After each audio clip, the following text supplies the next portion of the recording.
오늘 레위기서를 가지고 여러분하고 같이 말씀을 나누려고 하는데, 레위기서는 제사가 뭐냐, 절기가 뭐냐, 이런 것들, 또 성막에서 어떻게 해야 되느냐 하는 성막 중심의 제사와 절기에 대해서 설명하고 있는 책이 레위기입니다. 그래서 레위기를 한마디로 표현하면 정결이라고 표현할 수 있고, 그 정결의 핵심 요절이 오늘 레위기서 16장 30절에 있는 것처럼 여호와 앞에서 너희가 정결하라 라고 하는 말씀이 포인트가 되는 거예요.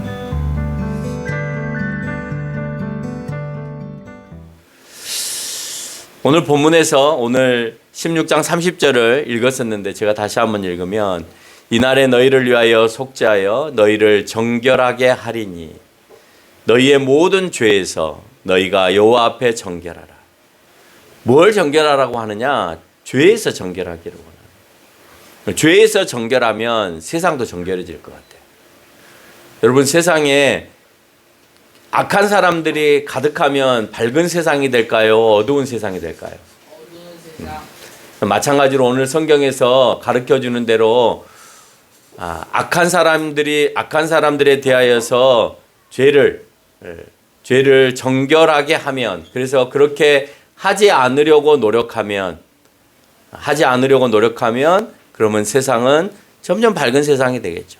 그러니까 모든 사람들이 교회 와서 오늘 이런 말씀을 들어서 내가 세상에서 죄 짓지 말아야 되겠다라고 생각을 하면, 그러면 그 사람들이 세상에 나가서 하지 않을 거니까, 그러면 세상은 좀 더 좋아지는 세상이 되어지겠죠.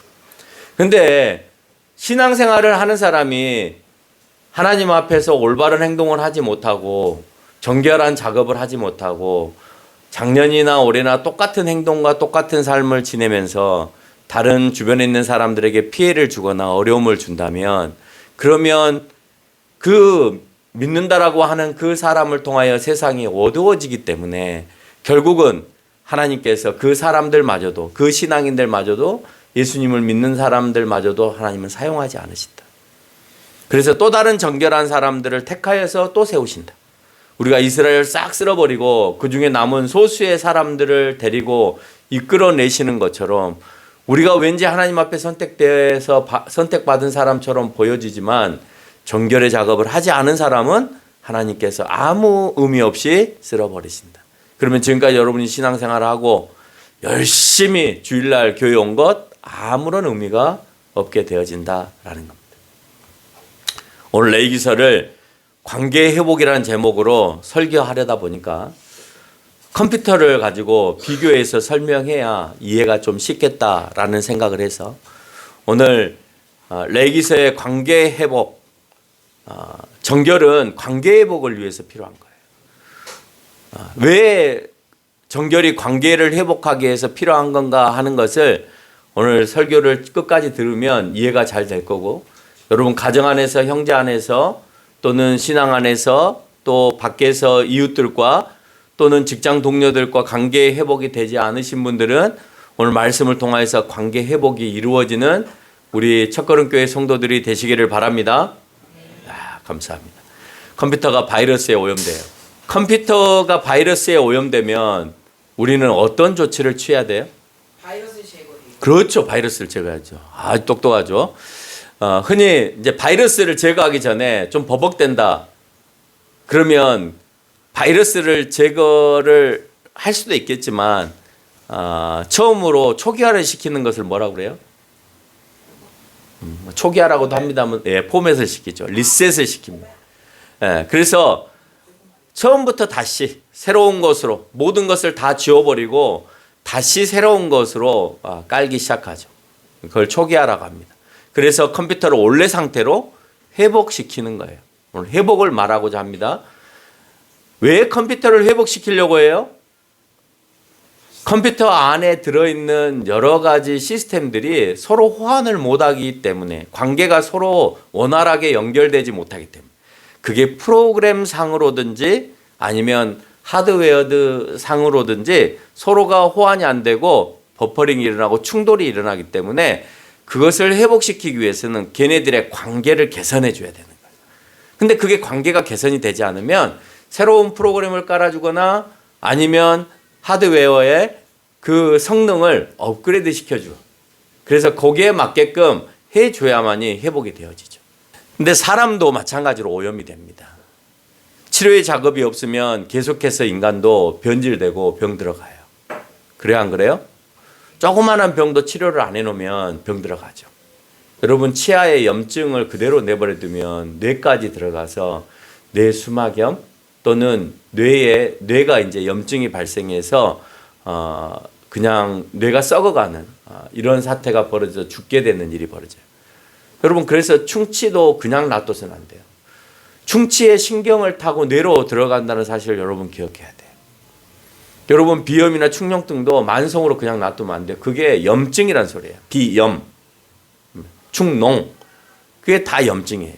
그래서 치료를 하지 않으면 얼굴 안에가 들어있기 때문에 그것이 눈으로 번지거나 뇌로 흘러들어갈 수 있어서 눈에 안 좋은 영향을 미치거나 아니면 이 비강 주위에 있는 모든 것들을 썩게 하는 그런 일들을 차지하게 합니다. 그래서 작은 것 하나가 생길 때 그것을 빨리 치료하는 것이 굉장히 중요해요. 급성으로 발생되어지는 것은 빨리 치료해서 해결을 해야 돼요. 만성으로 놔두는 순간 끝나는 거예요. 여러분 모든 것을 하나하나 허용해 주는 것은 급성이에요. 근데 그것을 꾸준히 놔두잖아요. 그럼 만성이 되는 거예요. 여러분 예배를 드릴 때도 마찬가지로 내가 예배에 대해서 예배가 무너질 때 그것을 바로 잡는 연습들이 우리 가운데 있어야 되는데 에이 이쯤은 괜찮겠지 하고 내가 예배에 대하여서 집중하지 않고 다른 것을 하나씩 허용해 줌으로 인하여서 그러면 나는 만성적으로 예배에 대하여서 변질되어지고 병 들어가기 시작하는 거예요. 모든 것을 다 내려놓고 이 시간에는 근심 걱정을 하는 시간이 아니에요. 근심 걱정은 교회 오기 전까지만 하는 거예요. 근데 교회 오기 전까지는 아무렇게나 살다가 교회에 오면 할 일이 갑자기 많아지는 거죠. 그러면 안 된다라고 하는 거예요. 내가 이 예배를 준비하는 것부터가 오염의 작업에 있어서 제거하는 작업을 하고 있다는 거예요. 여러분 그렇게 진정성 있게 예배의 작업으로 들어오느냐 하는 것을 오늘 레위기서는 여러분들에게 묻고 있는 거예요. 레위기서는 우리의 오염의 상태를 원래의 상태로 회복시키려고. 그리고 회복시키기 위해서 리셋의 방법을 가르쳐줘요. 자, 우리가 영혼이 내 육체가 리셋하기 위해서 내 영혼이 잘못된 육체가 리셋하기 위해서 치료의 방법을 가르쳐 주고 있는데 그 치료의 방법을 가르쳐 주는 책이 바로 레위기서라는 거예요. 그럼 그 방법이 무엇이냐라는 거예요. 여러분 컴퓨터도 병들면 리셋한다고 했잖아요. 그러면 사람도 잘못되면 리셋을 해야 돼요. 다시 새로 고쳐서 다시 써요. 세상에서는 인간은 고쳐서 못 쓴다라고 얘기하지만 성경은 고쳐서 쓸 수 있다고 희망을 줍니다. 물론 성경에 보면 고쳐서 쓰는 사람이 정말 극소수예요. 그만큼 세상은 힘들기 때문에 고쳐서 쓸 수 없다라고 표현을 해요. 그러면 그 방법이 무엇인가? 여러분을 리셋시켜서 새롭게 프로그램을 깔 수 있는 방법이 뭔가? 레위기서에서는 제사와 하나님의 임재를 통해서 우리를 리셋하고 회복시킨다고 얘기해요. 제사와 하나님의 임재. 오늘 하나님 앞에 임재를 느끼기 위해서는 온전한 제사가 이루어져야 돼요. 그냥 제사를 형식적으로 들면 하나님이 그 가운데 임재하지 않으세요. 흠양하지 않으신다라고 되어 있어요. 하나님께서 내 제사를 받으시고 내 정성을 받으시기 위해서는 내가 최선을 다하여서 합니다. 여러분 하다못해 성경에서 말하고 있는 하나님 앞에 예배를 드리고 제사를 지내는 것 최선과 정성을 다하라고 얘기하잖아요. 모든 종교를 가지고 있는 모든 사람들이 그 종교적인 행위를 할 때요. 새벽부터 정결한 작업을 하고 옷을 정성스럽게 다리고 음식 하나를 사더라도 정성스럽게 사고 여러분 보셨을 거예요. 불교도 그렇고 무속인도 그렇고 천주교도 그렇고 여러분이 알고 있는 다양한 모든 종교의 사람들이 그 의식을 치우고 그 의식에 참여하는 그 성도들 거기에 있는 사람들이 그 의식에 참여할 때 대충 참여하지 않아요. 근데 이상하게 대충 참여한 사람들이 많은 곳이 어디냐? 기독교인들이. 예배를 최선을 다해서 나와야 되는데 예배에 대해서 최선을 다해서 나오려고 하는 것이 아니라 아, 내가 교회 가면 뭘 해야지라고 작정하고 나오고 그걸 하기 위해서 오늘 교회에 나와 있는 것처럼 보여지는 사람들이 너무 많은 거예요. 그러니까 어찌됐든 간에 그 잘못된 것을 지적해서 돌아오게 하는 방법을 우리가 선택하는 것이지 그들이 그냥 가게끔 내버려 두지는 않는다라고 하는 거예요. 컴퓨터가 오염되면 프로그램과 프로그램의 관계가 원활하게 작동되지 않아요. 또는 아까도 설명했지만 하드웨어 중에서 관계망을 형성하고 있는 네트워크 카드들이 있어요. 그 네트워크 카드들이 CPU나 GPU나 램이나 HDD나 이런 것들이 서로 호환을 이루어 가야 되는데 호환이 잘 되지 않고 그게 용량이 부족하거나 소화를 시켜낼 수 없거나 이런 상황이 벌어지면 이제 버퍼링이 일어나고 화면을 제대로 우리에게 공급해주지 못하는 것을 볼 수 있죠. 우리 역시도 이미 주셨던 십계명이라는 명령이 있습니다. 그 명령 안에 하나님과 이웃 간의 관계망을 깨트리지 말라고 하는 조항이 담겨져 있어요. 이렇게 해야 네 하나님하고 관계가 깨어지지 않는다. 이런 조항을 지켜야만이 네가 이웃들 간의 관계가 깨어지지 않는다라고 되어 있어요. 그래서 서로 호환하게 만들어요. 자, 이렇게 살아야 하나님과 네가 호환된 삶을 살 수 있어. 관계를 유지하고 살아갈 수 있어. 이렇게 살아야 네가 이웃들과 더불어서 관계를 형성하고 그 관계 안에서 호환되면서 단절되지 않게 그렇게 살아갈 수 있어라고 십계명은 우리에게 가르쳐주고 있는 겁니다. 관계망 가운데 단절은 결국 어떤 일이 벌어지냐. 여러분, 관계망이 형성이 되어 있어요. 컴퓨터도 관계망이 형성이 되어 있어요. 서로 유기적으로 돌아가요. 관계망이 형성되는데 그게 어느 하나가 뻥나거나 아니면 잘못되거나 아니면 삐그덕대거나 이런 상황이 벌어지면 어떤 일이 벌어져요? 작동이 안 되죠. 그 관계망이 작동이 안 된다. 여러분들도 관계 안에서, 가족의 관계 안에서, 직장의 관계 안에서 뭔가 하나가 삐그덕대면 작동이 잘 됩니까? 안 됩니까? 안 되죠. 안 됩니다. 그러면 작동이 안 되면 어떻게 되냐? 그거는 못 쓰는 거죠. 그 못 쓰는 걸 뭐라고 얘기하냐? 고립되었다라고 얘기하는 거예요. 여러분, 관계망이 깨지면, 내가 관계망이 깨지면 다른 부분은 잘 작동되는데 내가 개입하면 작동이 안 된다라고 하면 고립된 거예요. 내가 고립된 거예요. 고립되면 어떻게 되냐? 불안해지기 시작하는 거예요. 왜? 그 관계망 안에 들어가지 못했기 때문에 불안해지기 시작해요. 그 불안해지면 어떻게 되냐? 내 정체성을 잃어버리는 거예요. 내가 그 안에 담겨 있는 그 정체성을 놓쳐버리는 거예요. 가족 안에서도 내가 가족 밖으로 벗어나서 내가 가족과 관계망이 형성되지 않으면 그러면 내 가족이 갖고 있는 그 정체성을 잃어버린다고. 우리 교회 안에 관계망이 있는데 우리 교회 안에 관계망에서 자꾸 벗어나게 되면 교회 안에서의 그 정체성을 잃어버리게 되어진다는 거예요. 뿐만 아니라 그로 인해서 그 관계 안에 그 관계망이 배제되어지는 사실을 우리가 알 수가 있습니다. 결국 이렇게 되면 컴퓨터나 사람이나 쓸모없는 존재가 되어지고 결국 사망하게 되거나 폐기 처분하게 돼요. 컴퓨터는 폐기 처분되고 사람들은 하나님 앞에서 사망의 대가를 받게 되는 거예요. 끝까지 관계를 회복하지 못하면 결국 우리는 하나님 앞에서나 컴퓨터는 인간들 앞에서 버려지는 상황이 벌어지는 것을 알 수가 있습니다. 사망까지 가기 전에 하나님께서는 죄 지은 자, 잘못을 한 사람을 통해서 회복하기를 원하세요. 그 방법이 오늘 레위기 1장에서 7장까지 이르는 번제, 소제, 화목제, 속죄제, 속건제와 같은 또는 속죄일과 같은 일들을 통하여서 우리를 회복하게 하신다는 거예요. 구약 성경에서는 이런 것들을 통해서 회복했어요.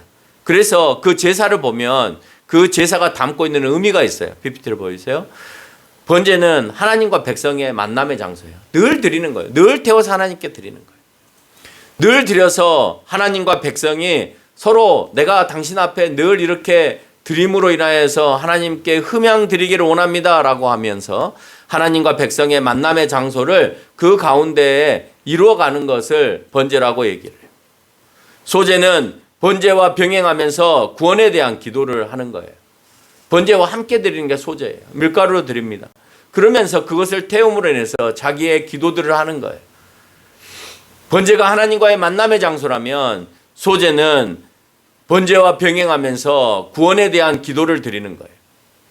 화목제는요, 관계의 회복이 이루어지는 잔치예요. 서로 관계가 형성이 잘 되어짐으로 인해서 이제 대제사장들과 여러분과 함께 했던 목회자들과 잔치를 함께 베풀고 또 여러분과 함께 했던 성도들과 주변의 이웃들과 함께 잔치를 베푸는 게 화목제예요. 그래서 화목제는 서로 나누는 거예요. 다 불러 태우는 것이 아니라 목회자의 것, 제사장의 것, 내 이웃의 것, 내 것, 이런 것들을 챙겨서 그것을 먹고 기쁨으로 서로 그 관계를 회복시키는 그런 제사란 말이에요. 속죄제는요, 정결한 제사예요. 속죄제는 자기의 정결을 위해서 죄를 씻어서 부정함을 제거하는 제사가 속죄제예요. 내 죄의 잘못을 그 제물에 전가시켜서 태우는 작업. 그래서 내 부정함을 제거합니다라고 하는 그 의식적 행위를 통하여서 내가 부정함을 제거하고자 하는 의도를 담고 있는 거예요. 속건죄는요, 배상과 같은 거예요. 죄를 하나님께 내가 하나님께 진 죄나 이웃에게 진 죄에 대해서 채무나 배상하는 거예요. 그래서 이웃에게 내가 잘못해서 지은 죄에 대해서 충분히 배상하게 하는 그 의무를 담고 있는 제사가 속건제입니다. 속죄제는 자기의 죄를 제거하는 거고 속건제는 그 죄에 대해서 채무나 배상을 하는 거예요. 아, 제사를 한번 지냈으면 말지 또 지내야 됩니까? 네. 속죄제는 철저하게 자기 죄예요. 속건제는 상대에 대한 배려의 배상의 문제라는 거예요. 그러니까 여러분이 죄를 지으면 자기 혼자만 회개했다고 끝나는 것이 절대 아니라는 거예요. 아, 내가 회개했고 하나님 앞에 죄송해서 헌금도 많이 드렸습니다. 그걸로 끝나는 게 아니에요. 여러분이 상처 주고 아파해 주고 피해를 준 그 사람에게 충분히 배상을 해줘야 되고 충분히 그 채무에 대해서 물어야 되는 것이 맞는 거예요. 그것이 속건제입니다. 이 모든 과정을 통하여서 또 1년에 한 번 있는 속죄일을 통하여서 여러분에게 하고자 하는 것은 리셋을 통하여서 회복하고자 하는 거예요. 여러분의 잘못된 병들어 있는 오염된 것들을 오늘 이 제사의 자리에 나와서 리셋하고 다시 정결한 마음으로 다시 회복되어져서 하나님께서 원하시는 정상적인 컴퓨터로 살아가기를 원하고 있다는 거예요. 레위기서 17장 11절에 보니까 육체의 생명은 피에 있습니다. 내가 이 피를 너희에게 주의 제단에 뿌려서 너희의 생명을 위하여 속죄하게 하였나니 생명이 피에 있으므로 그 피가 죄를 속하느니라. 속죄하게 하셨다는 거예요. 생명의 피를 제단에 뿌려서. 그래서 그 피로 말미암아 너희가 생명을 얻게 되었다. 다시 살아났다. 리셋됐다. 죽어서 엉망이 된 컴퓨터를 버려야 되는 것이 아니라 다시 내가 손봐서 다시 사용할 수 있게끔 그게 생명을 부여했다라는 말과 같은 거예요. 여러분 제사를 지낼 때 제사가 아무것도 아닌 것처럼 보여지죠. 순종하며 따라오는 그 양을 내 손으로 죽여요. 주인을 쫄래쫄래 따라다니는 그 어린 양을 주인만 믿고 따라왔는데 주인이 나를 죽여요. 근데 죽일 때 고개를 돌려서 나를 쳐다봐요. 그리고 목을 베요. 그 벨 때 이거는 음식으로 내가 삼기 위해서 베는 게 아니잖아요. 그 어린 양, 이제 산지 얼마 되지도 않는 1년도 안 되는 그 어린 양을 잡을 때 그리고 내가 그 가운데 충분히 기도로 회개하고 그 양에게 안수하면서 내 죄를 이 양에게 전가합니다라고 기도하면서 그 양을 잡을 때 그 고통은 내가 봤을 때는 이루 말할 수 없을 것 같아. 그냥 잡아먹기 위해서 잡는 거하고는 또 다른 것 같아. 얘가 나를 주인 삼아서 쫄래쫄래 따라왔는데 네가 나 대신 희생해줘라고 죽인다고 생각해봐요. 그게 한두 번이지 계속해서 그 삶을 살고 싶지 않을 거예요. 그러니까 너 그렇게 하지 말라라고 하는 것을 경각심을 심어주는 것뿐만 아니라 오늘 하나님께서는 그 어린 양을 잡을 때 네가 죄를 지으면 이와 같이 죽는다 라고 하는 것을 그 어린 양을 잡음으로 인해서 시사해 주는 거예요. 결국 네가 네 죄를 자복하지 않고 정결한 작업을 하지 않으면 너도 이 어린 양과 같이 궁극적으로는 네가 죽는다라고 하는 것을 설명하기 위해서 제사를 통해서 보여주시는 거예요. 예수님이 그 양 먹어서 뭐 할 거예요? 예수님이 그 양 잡수셔서 뭐 할 거고 그 양 그거 태워서 뭐 할 거예요? 다 탄 고기 먹어서 뭐 할 거예요? 온전히 태워서 연기가 올라가는 것이지 하나님이 그거 드시는 것도 아니죠. 왜 잡으라고 해요?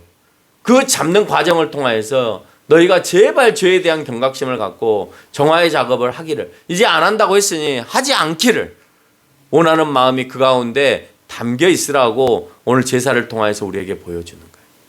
제사는 우리가 하나님께 드리는 거예요. 그래 안 그래요? 하나님께 드리는 거예요. 예배 역시 우리가 하나님께 드리는 거예요. 지금이 제사는 아니지만 오늘 우리가 하나님 앞에 내가 당신의 백성입니다. 내가 해야 되는 건 당신께 마음껏 찬양하는 것입니다. 예수 그리스도 앞에 내가 제사장으로서 나와서 회개하고 기도했으니 이제 마음껏 하나님 앞에 찬양하는 시간입니다. 근데 최선을 다해서 예배 드려야 되는 모습 가운데 우리는 최선을 어딘가 빠져버렸어요. 여러분, 제사가 제사답지 못하면 그 제사는 받지 않으세요, 하나님. 제사를 받지 않는다는 것은 똑같은 자리에 있었는데 어떤 이들은 하나님을 느끼고 어떤 이들은 하나님을 느끼지 못하고 돌아간다. 어떤 이들은 예배 시간에 자기에게 찾아온 그 성령이 감당이 되지 않아서 엉엉 울고 예배의 이 자리를 떠나는 사람이 있는가 하면 그런 성령의 충만함을 느끼지 못하고 내가 여기에 왜 왔는지, 난 누구인지 알지도 모르는 상태에서 내가 떠나는 경우들도 수도 없이 많다는 거예요. 오늘 제사는 임재와 함께 이루어지는 거예요. 예배는 어디에나 계시는 하나님이 특별히 여러분 마음 가운데, 성전되어 있는 여러분 마음 가운데 찾아오신다는 사실을 기억해야 해요. 오늘 성령이 여러분 가운데 찾아와서 여러분 마음 가운데 임재를 하고 계시는지 임재하지 않으신지를 느끼면서 예배를 드리는 시간이 되어야 된다는 거예요. 내 마음에 아무런 감동이 없고 오늘 찬양을 하는데도 아무런 기쁨이 없고 기도를 드리는데도 내가 하나님 앞에 죄송스러움이 하나도 없으면 그러면 나는 예배 드리지 않은 거예요. 드렸다고 해서 죄에서 건짐을 받거나 죄가 깨끗해지거나 하나님께 빚진 채무가 탕감된 것이 아니에요. 여러분 드렸어요. 아, 난 다 했어. 나는 이제 깨끗해졌어. 빚진 채무가 탕감되었어. 아니요. 제사를 드리고 예배를 드리는 것은 우리의 몫이에요. 그래요, 안 그래요? 우리의 몫이에요. 자, 우리는 드렸어요. 근데 중요한 것은 받으시고 인정하시는 것은 누가 하세요? 하나님이 하셔야 되죠. 받으시고 인정받는 예배를 내가 드렸느냐를 봐야 되는 거예요. 여러분 했어요. 예배 드렸죠. 많은 사람들이 지금도 500만, 600만이 넘는 많은 사람들이 교회에 모여서 예배를 드렸어요. 그건 우리의 몫이에요. 그런데 하나님이 받으실 예배를 드렸냔 말이에요. 인정받으실 예배를 드렸냔 말이에요. 오늘 하나님께서 받으실 만한 예배를 드렸냔 말이에요. 안 드렸어요? 그러면 여러분은 예배는 의미 없는 예배인 거예요. 다시 말해서 관계 회복을 위해서 반드시 하나님의 면제가 이루어져야 된다는 거예요. 오늘 나에게 찾아와서 여러분 마음 가운데 세례를 받을 때 먹었던 그 마음 가운데 내 삶이 예배가 되어지고 오늘 예배가 되어질 수 있는 그런 사람이 되겠다고 고백했던 것처럼 내가 진정성 예배 있는 예배를 드리기 위한 여러분의 자세가 필요한데 어느 순간 그걸 다 까먹어 버린다는 거예요. 오늘 이 시간에 여러분이 회개하고 기도했던 모든 것들이 면제받는 그런 예배가 되기를 원합니다. 예. 면제 안 시켜주시면 의미 없어요. 오늘 이 시간에 하나님 앞에 면제받는 사람도 있지만 오늘 주님 앞에서 면제받지 못하고 돌아가는 사람도 있단 말이에요. 컴퓨터도 마찬가지입니다. 손상된지도 모르는 가운데서 손상된 메모리를 꽂거나 그래픽카드를 그냥 손상된 채 꼽았어요. 저장카드를 손상된 채 꼽았어요. 꼽았다고 해서 여러분 그것이 작동되는 게 아니잖아요. 내가 예배 드렸다고 해서 하나님께서 합당하게 받으시는 예배가 아니라고 하는 것과 같은 거예요. 아무런 이상이 없는 상태의 부품을 꼽아야 컴퓨터가 작동하는 거고 다시 생명이 불어넣어지는 거예요. 아무런 이상이 없는 상태가 되어야 되는 거예요. 여러분의 심령이 아무런 이상한 상태가 없는 상태로 오늘 이 시간에 돌아가셔야 되는 거예요. 그래야 리셋되는 거예요. 그래야 내가 하나님 앞에 다시 정화되어서 세상에 나아가서도 그리스도인처럼 그 가운데 그 사람들에게 선한 영향력을 미치면서 살아갈 수 있는 거예요. 안 그러면 안 믿는 사람하고 똑같이 살아가는 거예요. 똑같은 행포를 부리고 똑같이 이문을 남기기 위해서 내가 편법과 안 좋은 방법들을 사용해 가면서 하는 거예요. 아니요, 정직하세요. 정직하세요. 여러분 제가 말씀드렸잖아요. 저희 교단 안에 메가스터디 그룹이 있다고. 그래서 메가스터디 회장이 1년에 5천만 원씩 신학교에 장학금을 지급을 합니다. 신학교 2층을 증축하는 데 있어서도 수억 원을 기증을 해서 그 교실의 건물을 짓게 했어요. 근데 작년에 학원 강사들, 일타 강사들이 수천억씩 버는데 세금을 그것에 비해서 적게 낸다고 이제 그게 강사 카르텔이라는 제목으로 윤석열 정부 때 때려잡았습니다. 때려잡은 이유가 강사들을 때려잡기 위해서 그런 게 아니라 학원을 다 때려잡기 위해서, 사교육을 다 때려잡기 위해서 잡았습니다. 그래서 나는 다 때려잡힐 줄 알았습니다. 근데 이 사람은 처음부터 학원을 시작할 때 말씀을 드린 것처럼 철저하게 세금 낼 것에 대해서 탈세하지 말아라가 기본 원칙이었어요. 아버지 가르쳐줬어요. 가이사 것은 가이사 것, 하나님의 것은 하나님의 것. 네가 하나님께 드려야 되는 건 아낌없이. 그래서 교단의 교회에 드리는 것을 아낌없이 드려요. 수억 원, 수십억. 자기가 비록 돈이 많이 있지만 여러분 그게 쉽지 않잖아요. 아무리 회장이어도 또 본인 재산이 있고 회사 재산이 있잖아요. 회사 재산과 본인 재산은 또 다르거든요.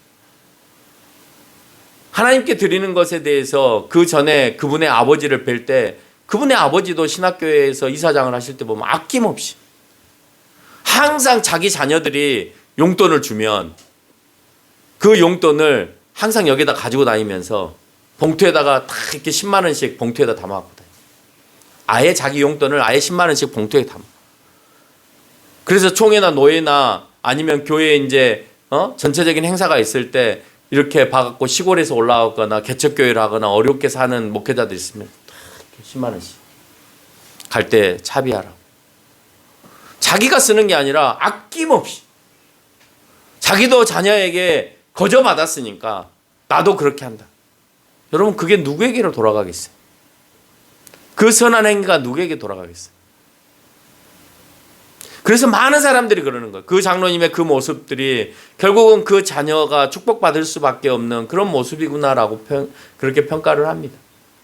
그래서 저도 자녀들에게 그래요. 너희가 누군가로부터 은혜를 받았고 도움을 받았다면 훗날에 가서 그걸 무시하지 말고 그분들이 나이가 들고 연세가 들었을 때 무시하지 말고 그분들을 찾아뵙고 인사를 드리는 것이 인지상정이다. 그건 하나님께서도 그들에게 원하고 있다. 마찬가지입니다. 오늘 온전한 상태의 제사와 예배가 이루어져서 하나님으로부터 우리의 죄를 면제받는 것이 이 시간 가운데 굉장히 중요합니다. 면제받지 못하고 하면 아무 의미 없어요. 여러분 회개 안 하고 하면 무슨 의미가 있어요? 이웃에 관한 것도 마찬가지입니다. 상대가 피해를 봤을 때 진정성 없는 사과를 통해서 그 잘못이 면제가 되는지 안 되는 걸 잘 보세요. 여러분 첫째는 이웃 간의 관계에 있어서 진정성이 없으면 회복이 되나요 안 되나요? 안 돼요. 대충이나 건성으로 사과하러 왔어요. 여러분 그러면 그걸 받아들여져요? 불쾌하게 느껴져요? 불쾌하게 느껴지죠. 오늘 하나님이 여러분의 예배 가운데 불쾌하게 느낄지 진정성으로 받아들일지 한번 생각해 보세요. 두 번째는 상대가 만족할 수 있을 만큼 충분하게 해야 돼요. 어떤 사람은 형식적으로 내가 이 정도만 하면 되겠지라고 생각해서 피해는 이만큼 입혔는데 피해는 한 1,000만 원 입혔어요. 근데 한 10만 원 들고 와서 아이고 피해 본 거 이걸로 어떻게 대신 해보세요 하고 10만 원을 주고 가요. 그러면 여러분 그게 충분히 면제가 될까요? 아니면 회복이 될까요? 아니면 기분 나쁠까요? 안 받죠 차라리. 그래서 상대에게 피해를 주거나 잘못을 했을 경우에는 상대가 만족할 수 있을 만큼 충분히 해야 돼요. 내가 1,000만 원의 피해를 줬잖아요. 그러면 1,100만 원을 주고라도 2,000만 원을 주고라도 그분이 충분히 그것에 대해서 배상을 받았다라는 느낌을 받을 때까지 회복해 줘야 된다.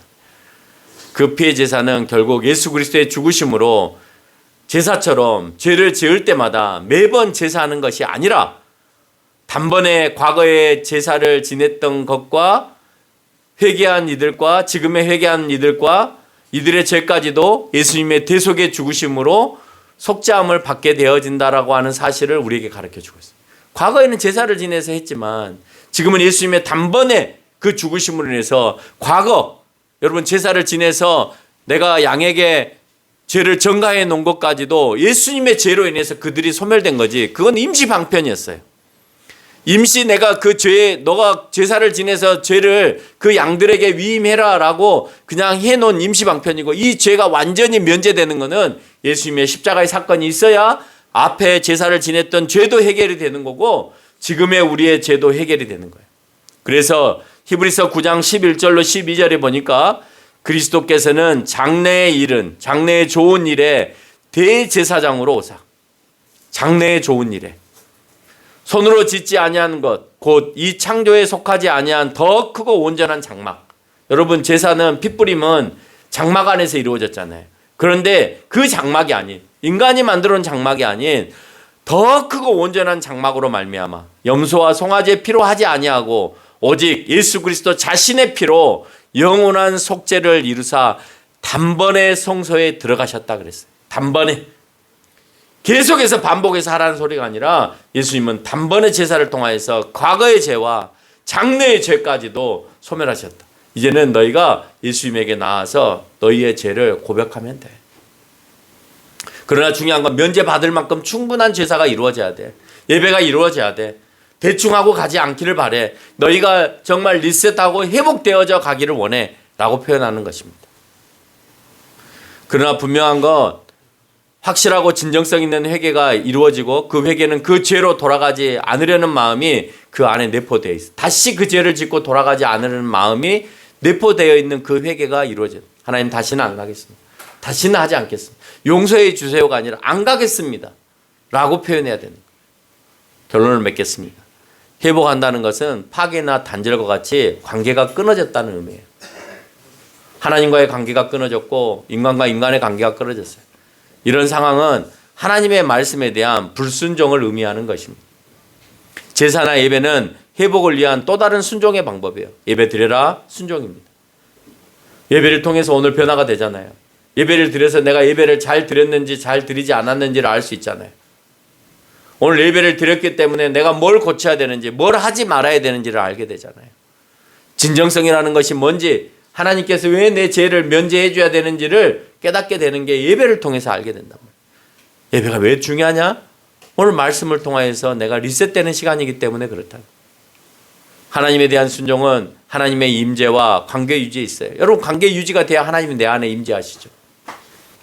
핵심은, 오늘 말씀의 핵심은 거룩과 섞된 것에 대한 구별할 줄 아는 것. 뭐가 거룩하고 뭐가 거룩하지 않는지, 뭐가 하나님께서 원하시고 뭐가 하나님께서 원하시지 않은지를 구별할 줄 아는 것. 거룩이 섞된 것을 구별하지 못하면 결국 그거는 뭐로 연결될까요? 거룩이 섞된 것을 구별하지 못하면, 오염되지 못한 것을 컴퓨터에 꼽으면 결국 그 컴퓨터는 어떻게 돼요? 바이러스에 걸려요. 사망하게 되죠. 마찬가지로 여러분이 거룩한 것에서 구별하지 못하면 결국 사망하게 된다고 얘기하는 거예요.